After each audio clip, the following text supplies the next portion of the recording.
Hey guys, let's talk about tonight's episode of The Flash, and we got the much needed Iris story this episode, and I'm happy to say that it really worked for me.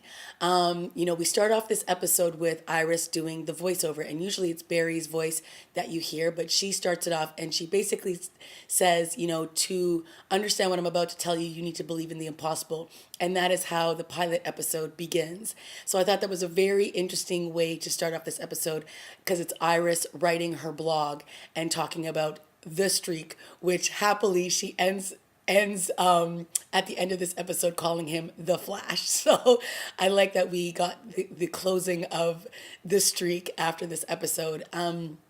Yeah, this whole episode really worked for me. After she, finishes writing this blog, the Flash pulls her away and whisks her up onto the rooftop, and again she starts asking him a bunch of questions which he cannot answer, and he dodges all of her questions, and then finally he whisks himself away because there's an emergency, and it was really cute. She's like, "You're not gonna leave me up here," and then he quickly takes her back downstairs. So I thought it was very cute, and I am also very happy to say that the chemistry between the Flash and Iris seems to be working a lot for me, better than it was with just Barry and her. And towards the latter part of this episode, the scenes between Barry and Iris actually worked for me as well. Like, I'm not just seeing Iris as like this plot point, like you're just sticking her in to like drop a couple lines and then she leaves. It actually felt like there was some depth to her in this episode. And with this episode, we also got some flashbacks to when Iris and Barry were kids. And the reason we got all these flashbacks was because the criminal of the week was a kid that they used to go to high school with. And his name was Tony, and he was a bully, and he used to bully Barry. And at the beginning of the episode, when Barry leaves to go on this call, it's Tony, and he's robbing some place, and then when Barry catches up to him, they get into this altercation, and his arm turns into like steel, and he punches him, and he basically like breaks every bone in Barry's wrist. But he says this line that you were born to be beaten or something like that. Like he says this line which triggers a memory for Barry. And when he finally sees the picture of who it is, he gets the flashback of this kid who used to beat him up in elementary school. And we also got a really great flashback with Joe and Iris and Barry when Joe is teaching him how to fight.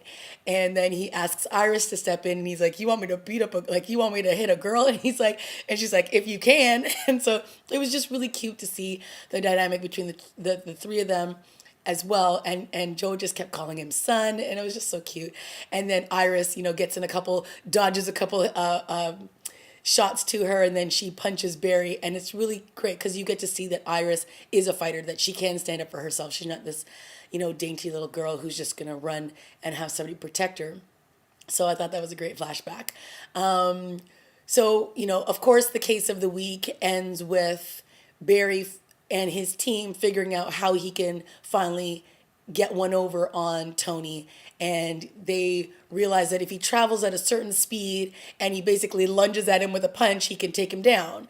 So, of course, we had a scene with Tony and Iris where he comes to her coffee shop, and he pretty much, kind of threatens her, basically telling her, "You need to stop writing about the streak and start writing about me because I took him down, and he's like, this weak little person, and I'm the big bad in town, so you need to start writing about me." And he turns his arm into steel, he crushes her phone, and he leaves. So it was great that we got to see him interact with Iris as well, because hello, they all went to school together. He knows exactly who she is, and he claims to have always liked her back in the day. And Iris kind of tries to use this in her favor, and kind of does a little flirty with him, and then pulls the fire alarm when he takes her hostage at the school to alert the police that that's probably where she will be, because when they realize that that's where the fire alarm was coming from, then they'll know that that's where he took her. So I thought, obviously she's using her smarts. She's thinking ahead, and she tries to get herself out of this sticky situation. Of course, we had some scenes with her and her boyfriend, and then we also had scenes with Barry and Eddie, which I thought were pretty hilarious, because we all obviously know that Barry's not very fond of Eddie because he's dating the love of his life. But I thought that they at least handled those scenes well between the two of them, and they weren't like, I wasn't rolling my eyes every time the two of them were talking.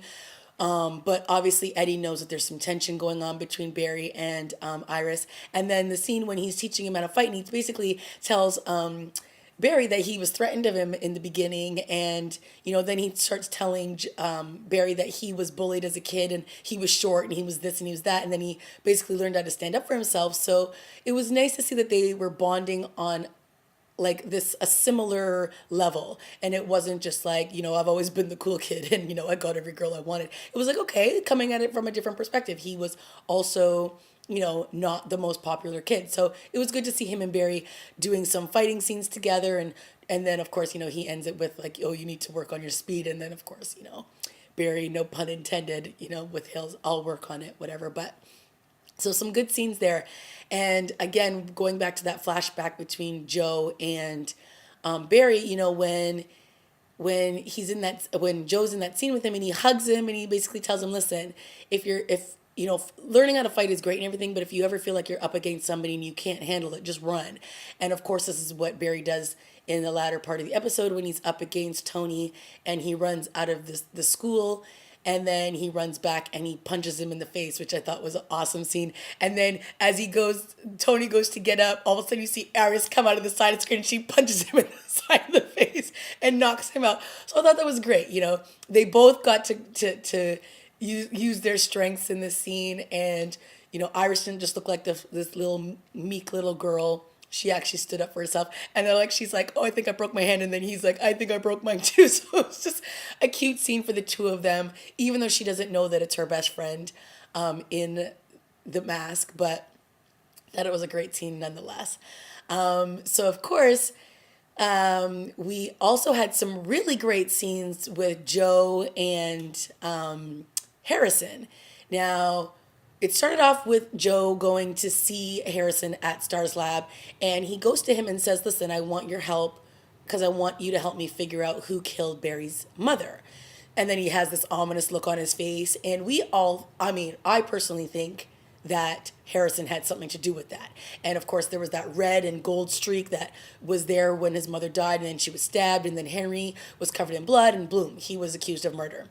So when he's talking to Harrison about this, you can see Harrison has this look on his face like, I don't really want to work on this with you. But they end up having a really great scene, and Joe and Harrison do some bonding.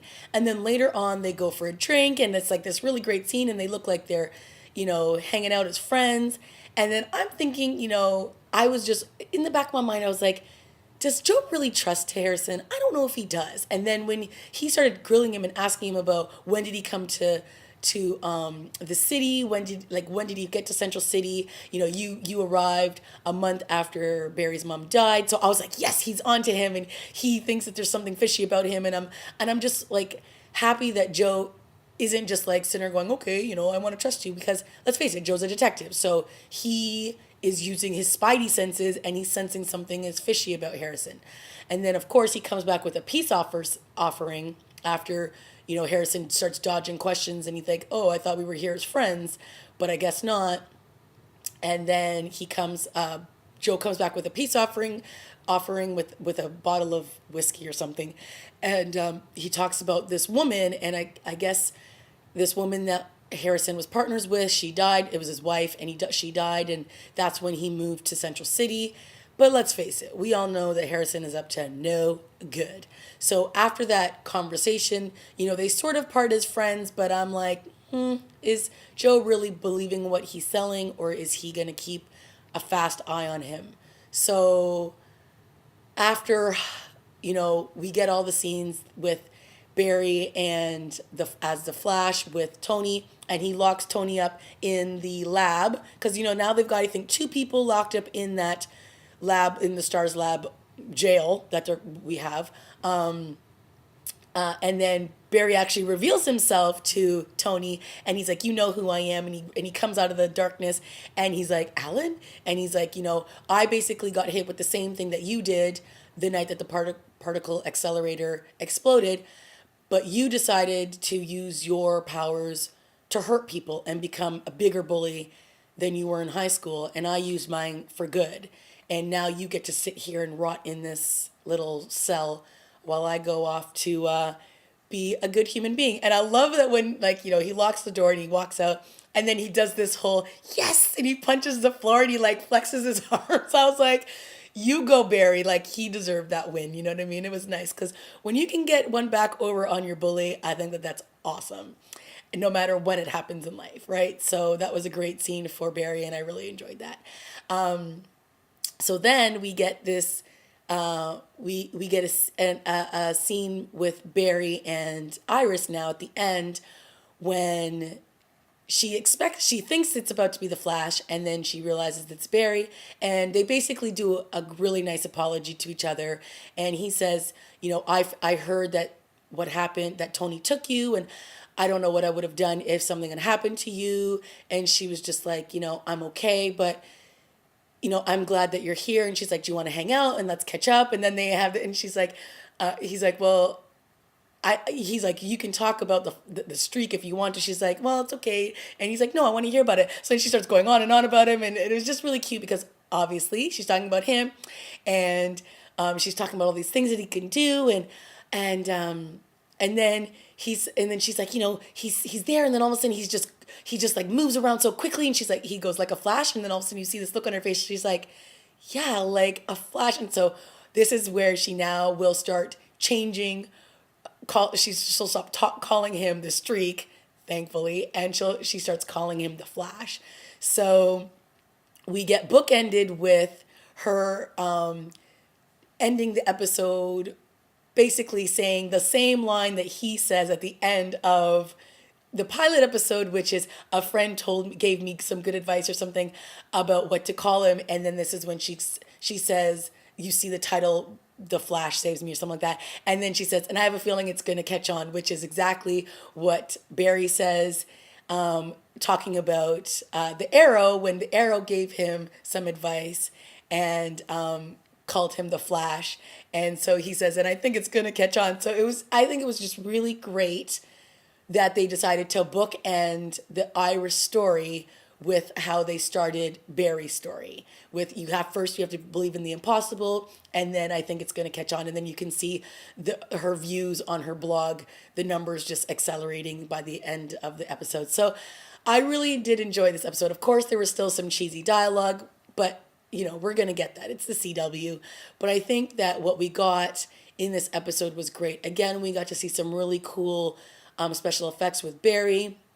We got to see some great inventions by Cisco with his little fighting machine that he had Barry use as, a testing dummy, I guess, to go up against Tony and his Man of Steel quality.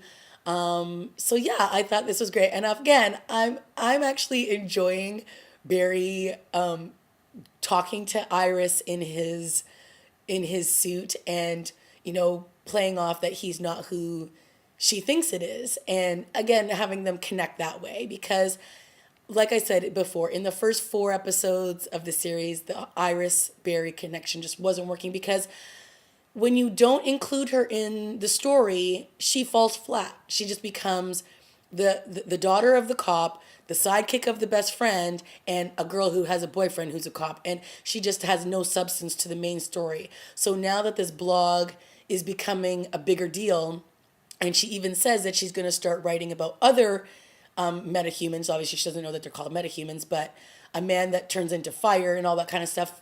So, she's not just stopping with the Flash. She's going to keep going.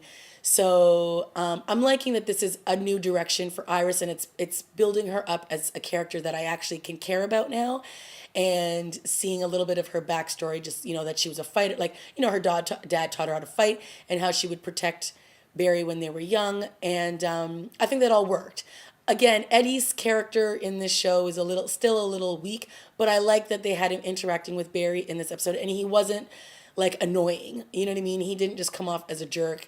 He came off as somebody who cares about his relationship with Iris, like Barry's relationship with Iris, and he just wants what's best for Iris. And you got that sense in this episode. So for me, that works. I'm not a big fan of love triangles when they feel forced, and this definitely felt a little forced in the beginning because one, we didn't see the Iris Eddie relationship work. Like we didn't see it build up to them being in this relationship. So I don't really care about them. And we also don't really know about the relationship between Iris and Barry except for what you're telling me. And so when you show me scenes of the two of them together, that works more authentically for me. And I feel like it brings more substance to these two. And I keep harping on Iris because I feel like she's a central character for Barry. And if it's going to work, whether it's in this season or if it's in next season, I have to believe their journey. And if I don't, then I feel like I just am going to roll my eyes every time the two of them are on screen together. So for me, this was a definite step forwards for the two of them, and I really enjoyed all their scenes. Now, let me get to the ending scene in this episode because, oh my goodness, it was awesome. And as we know, Joe is not stopping trying to figure out what happened to Barry's mom. And as he goes to Harrison and he brings up what happened to his mother, and he saw the red and golden streak in the room, that Barry saw that, and then he was transported out of the house. So as soon as we see Joe in his house alone, I'm like, oh my God, please, please don't kill Joe. Joe cannot die, okay? He cannot. So when all of a sudden the red and golden streak rears its ugly head in the room, I'm like, oh my God. And then it vanishes, and it obviously took all of the files that he was working on. And I love Joe's reaction. He's like standing up against the wall. He's like terrified. He grabs his gun, and the streak, the red flash is gone, and he's left there in the room.